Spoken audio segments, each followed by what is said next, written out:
હરિદ્વાર જવા માટે બધા એકત્રિત થઈ ગયા છીએ. ટ્રેન આવશે થોડીક વારમાં, પછી એમાંથી કાનાને ધક્કો મારીને બહાર કાઢી નાખશે. ક્યાં જવું ને તારે?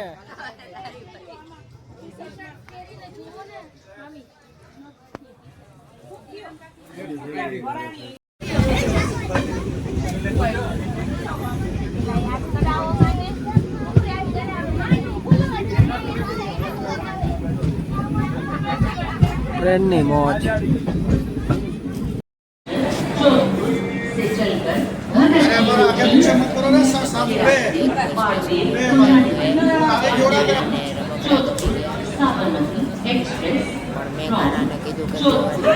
એટલે પાછો ટ્રેન કોડ જોવા માંડ્યો અને ટ્રેન લેવાના સપના જોવા માંડ્યા. પછી મેં એને કીધું કે આપણે ટ્રેનની અંદર બેસવાનું હોય ને કે ટ્રેન લેવાની આખી. તો એ પછી મજા આવી ટ્રેનમાં. એની રીતના રમત કરવા માંડ્યો. ચામાં લાઈન લાગી.